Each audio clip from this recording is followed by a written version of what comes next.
going to show you how to make a live animation with some of your images. A picture that I've created by layering different images in Photoshop and playing with their blending modes. And I thought this would be kind of cool to make an animation that kind of flickers these images on and off, kind of like this. So what I did is I went in and I turned off and on some of these layers.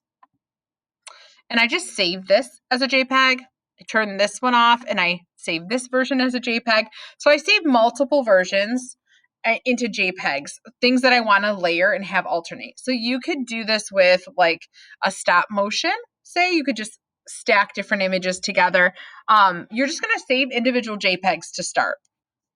I saved 3 different versions of that image. So I'm going to have them alternate. And I'll show you what I mean here. So I'm going to go to File, down to Scripts, and then down to Load Files into a Stack. This is the same thing we did when we did our multiplicity picture. I'm going to click Browse, and I'm going to grab the JPEGs that I want to put together. So I'll hit OK. Hit OK here. So it might be like that you took multiple pictures one after another in like a stop motion. You would grab them, go to File, Scripts, and load images into a stack. And it'll put each individual JPEG on its own layer. So right now, one image is covering the other, and but they're all there. So to create a GIF, what I need to do is I need to go up to Window, and I want to create a timeline. So this should pop open. What you need to do is go to the little drop-down menu and choose Create Frame Animation. You're going to click on the words Create Frame Animation, and it's going to load the first JPEG into your timeline. I'm going to go to this little drop-down menu, and you're going to make frames from layers, and it'll load the remaining JPEGs in there as well. So if I press play, this is what my GIF will look like. It will load them in there opposite than what you think. So sometimes they're reversed. You can always go up here, and if they're backwards, just do reverse frames, and it'll move them around so they're forward. It's going to loop on forever. That's generally what a GIF does. So you can leave it there, or you can have it do 3 times or once. But basically, it's just flashing over and over and over. You can change the amount of time each one displays in the animation. So now it's a little bit slower. So when you're happy with where you're at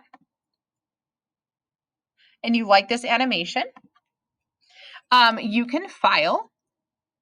You have to go to Export, Save for Web Legacy. And this is going to compress it and make it into a GIF. It automatically does that. And you're just going to let that load. And I'm going to save. And I'm going to call this Jacob.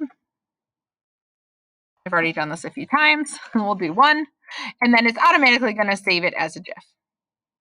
Just let it load. Now, every once in a while, these GIFs will be really large, like really big files that you'll need to make smaller. So if like you try to put this on your Weebly website, it should load and it should show you the animation. If it doesn't, you may need to reopen your GIF file and go into Image and Adjustments, or I'm sorry, Image Size, and just make this a smaller size. The height and width are linked together. So if you change one, it'll change the other. So sometimes it says it won't accept anything over 10 M's. So I could like just make this really small and make sure it's less than 10. And it'll load much faster then too. It'll be a much smaller file. So I could go now, File, Export, and then Save for Web Legacy. But let's just take a look in my folder here in my documents where I saved it. It was called Jacob 1. If I click on it and open it, you won't see an animation in a normal browser. So this is a GIF. If I right click on it, I have to open it in the internet browser. So I can do Internet Explorer or Chrome or whatever it is, but I have to open it online in order to see it work. So see now this is the animation and